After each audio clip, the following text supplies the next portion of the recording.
To the Valley Parade faithful, he was and always will be known as Mr. Bradford City. Stuart McCall enjoyed 2 spells at the club as a player, famously leading the Bantams to the Premier League in 1999, but success didn't follow him into the Bradford dugout and he resigned as manager 2 years ago. Almost a year later, and he swapped the claret and amber of West Yorkshire for that of Lanarkshire when he agreed to take over at SPL side Motherwell, a role which has rediscovered his appetite for the game. It's been thoroughly enjoyable. The club's been terrific, although it's just small in size. The people that work here have been terrific, welcoming really well. And on the park, which is the most important part, has gone well. Things didn't work out for McCall in the Valley Parade hot seat, but he bears no grudges for the way his managerial tenure came to an end. Not bitter in any way. I had 2.5. I loved every minute of it. Obviously, I didn't love the times when we weren't getting success or weren't winning games, but I loved every day I went into that club because it was a big part of me. And you know, I've been fortunate in football. Played for 4 outstanding clubs, you know, and every club I've been at, I'd had success. And that was the first time I'd not managed to get the success that I craved for other people. Nicky Law and Omar Daly played under McCall at Bradford and have followed him north in a bid to further their careers. He got the best out of me, and you know, back at Bradford, when I was named in Team of the Year, it was him that put the pressure on me and get me there. And I'm happy for that today. You know, I can look back and say I was in the Team of the Year at one point in my career. So I don't mind. You know, he's a top man. You know, good coaching staff here, and I just think, you know, he's destined for big things. He's doing very well here, and I think it obviously at Bradford didn't go as well as he might have liked there, with him being a bit of a club legend there as well. That's probably, obviously it didn't go as well as he would have liked, but for obviously myself and obviously Omar as well, he's a massive reason for why we are here now and obviously why we're doing well.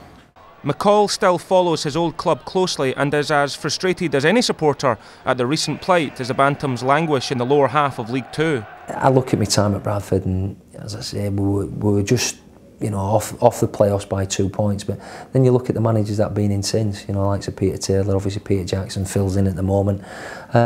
And it just seems, I feel sorry for all the supporters and Julian there as a chairman, because they just seem to be jinxed at the moment. Having played for Rangers for 7 trophy-laced seasons, McCall has as good a knowledge as anyone about the Scottish game, so it's perhaps unsurprising that he's had such a big impact at Fir Park.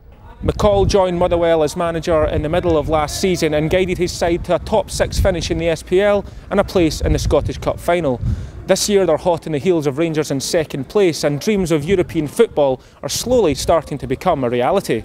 You could say he's settled in quite quickly.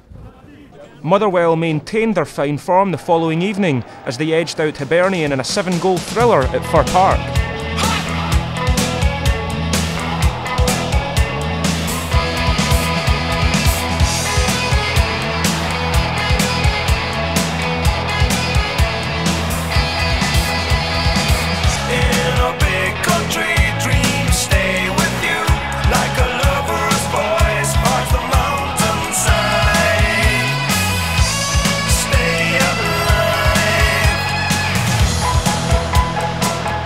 Despite the Yorkshire accent, McCall won 40 caps for Scotland in a distinguished international career. So where does his heart really belong?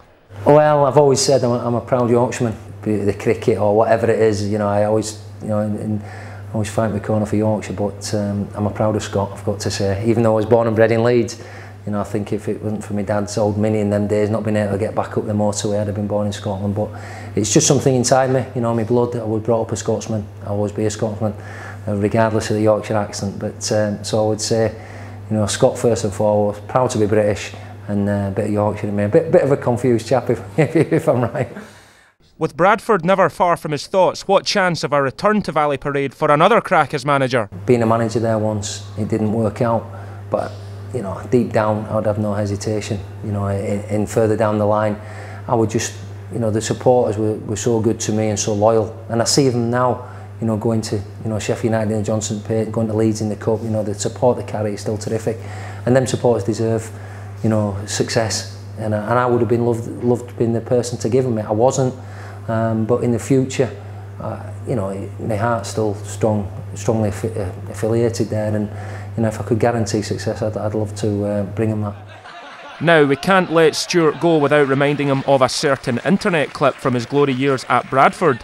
Should Motherwell qualify for Europe, will we see any more car park clangers? I'm actually still paying for that incident with neck problems, as you may see sometimes. But no, listen, that was an unbelievable day for the club and for the city of Bradford. I think it's the first time they got promoted in 70 odd years to play in the top flight. Just what I would say to the kids is, and to anyone, make sure you don't drink a bottle of champagne on an empty stomach.